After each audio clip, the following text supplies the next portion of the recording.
The fact that the children, even in a classroom, in a school, were not safe. And that 20 children had died. And the reaction of the country was wholesome and good. Shock, grief, compassion, try and help those who lost their children, console them. But yesterday was a strange day for me, because before I turned on the radio, I was somewhat saddened. I was saddened because, for one reason or another, yesterday I was, as usual, outside the abortion clinic all morning, and I became so conscious of the mothers coming back out, and I could tell immediately who had an abortion, who did not. After this amount of years, I know. I could see sadness in their face, some of them already weeping.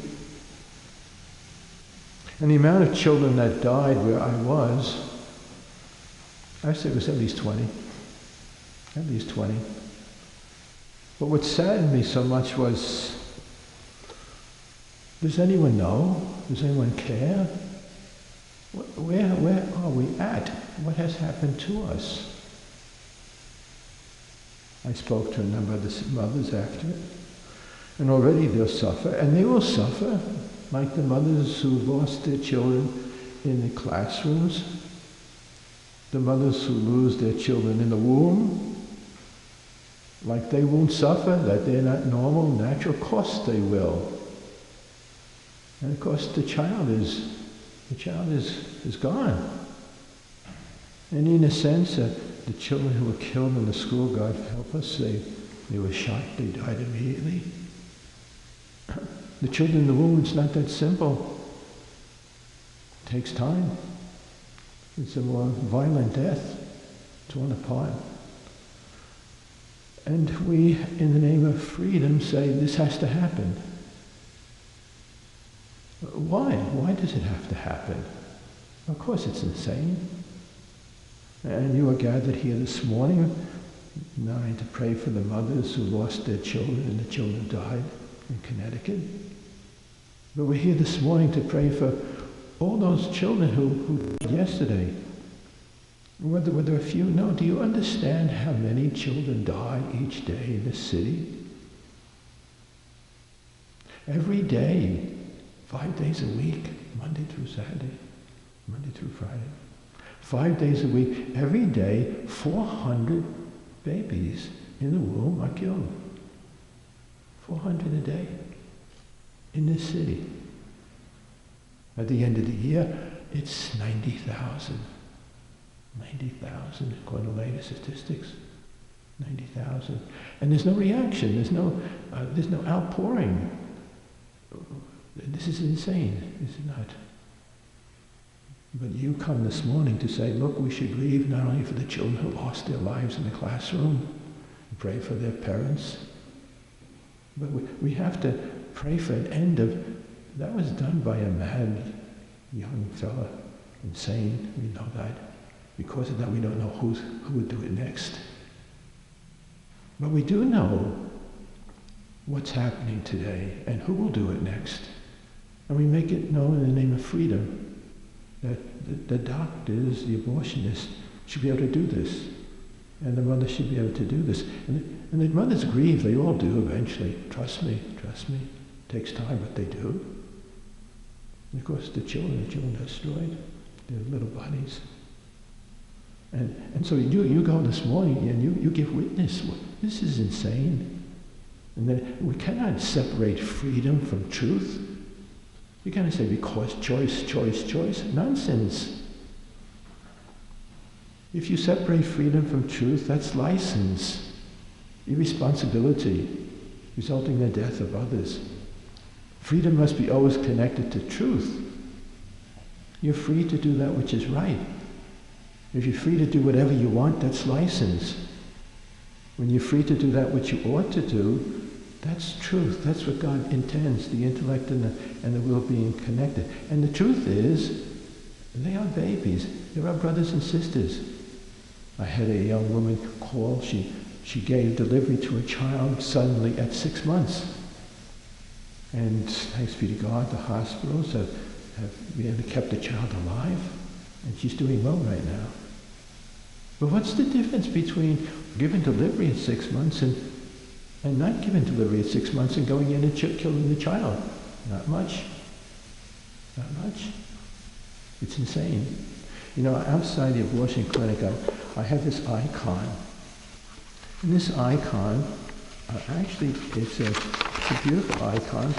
Yesterday, it's in Russian. It's written in Russian, because it's done by a doctor from Eastern Europe, and he created this icon. You have a chance to look at it later. It's an icon in which he wanted a light and darkness, a culture of life and a culture of death. And in the icon on the right, one side, it's Mary and Joseph and the child, Jesus. It's a mother with her children. It's a widow who is carrying the cross, taking care of her children. And then on the other side, it's darkness. On the other side, it's the queen of abortion taking the mothers from the children.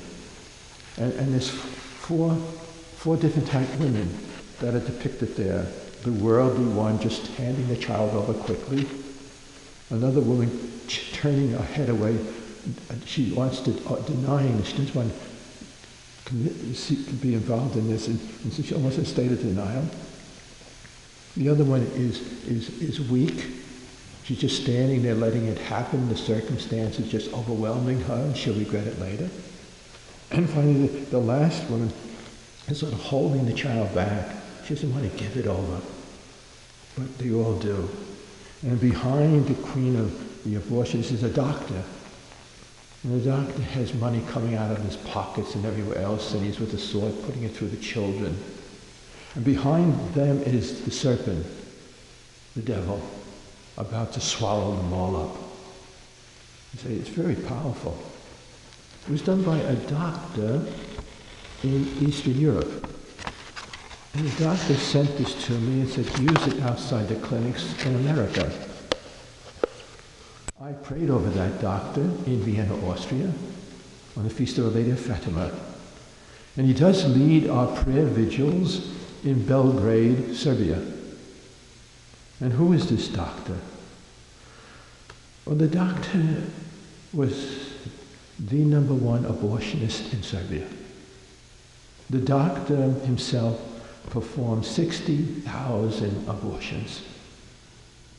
This is the man who did this.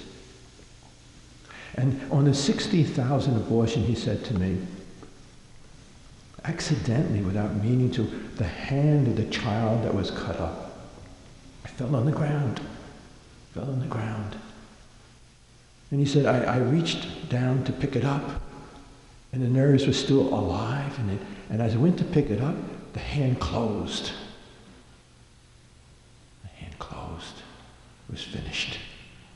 I could not help that child.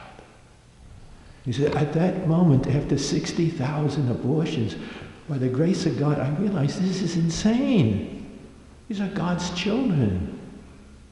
And he goes through Eastern Europe today, a great pro-lifer, everywhere he goes. And he is the one who did this icon, Greek-type icon, that is spreading to all of Eastern Europe. And he sent it to me to have outside the abortion mills. And so it was yesterday, a young fellow came by and spoke Russian. He noticed the icon immediately, and he read it. He brought it into the college students to show them. But the reality is, it took that man, by the grace of God, come 60,000. He finally came to his senses. Once he came to his senses, he knew this is insane. Choice, freedom, to kill these babies. We say no one has the right to go into a classroom and shoot the children. Are they insane? Yes, they are. But we don't know what's going to happen, where it's next. But we do know today 400 babies in this city will be killed. We know where it is. And in the name of freedom, we tolerate this. I will have people speaking about, you shouldn't have these people mad using guns, and of course you shouldn't. But how about subsidizing, legalizing, enforcing the people who are killing the children in the womb? And accept this as normality, accept this as making sense. It doesn't, it's insane. You can't have a little bit of killing. You can't legalize some unjust killing and expect us to have a normal society. But it's not a little, it's massive, massive. In the reproductive labs, the children are dying. In the laboratories, the children are dying. The children are dying all over the place. And we go along with it. But you don't. Thanks be to God, you're here. You're here this morning, a cold winter morning. And you're willing to go out publicly and stand in front of these places and say, pray for the conversion of the doctor. Will it happen? Yes, it does happen. How long? We don't know. Maybe 60,000. But it did happen. And the man now is a helper, leading the prayer vigil in Belgrade, one of the most atheistic cities in the world, and taking the beating from those who before were praising him, but willing to do so. And so we, this morning, we go in the name of God, we go in the name of the children, born and unborn. There is no distinction. Let us not kid ourselves. Before God, what's the difference between the child that was born at 6 months and the child was born at 9 months? Nothing. They are God's children. They are God's children. And they need us. They need us. And the mothers who left yesterday from the abortion mill, they needed us to speak to them. They were weeping already. And it's so important for us to be that witness that this is not pleasing to God. This has to stop. If we want peace, if we want a normal society, born and unborn, no distinction, both must be protected. A child must be safe in the womb as well as in the classroom. And if it's not protected and safe in the womb, it will flow over into society. And you have the madness of some young person killing all those children. But those we don't know who and when, we try to stop it. But we do know who and when this morning, and that's why we go. We're going to Planned Parenthood, which was at 44 Court Street. And we're going to Dr. Emily's place on the 3rd floor, and they do the abortions there through 6 months. He specializes in late-term abortions. The same child that was born and is alive, this man kills him. And we pay for it, we subsidize it. Now we're going to go and we're going to stand outside that building, cold as it may be, few as we are. But this is God's crew. This is God's people.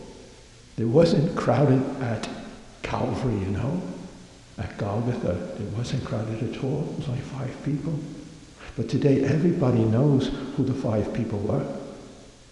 And those 5 people were to say to society, this is God's son. This is wrong. And the crowd shouted, Barabbas, Barabbas. And they said, no, Jesus, Jesus.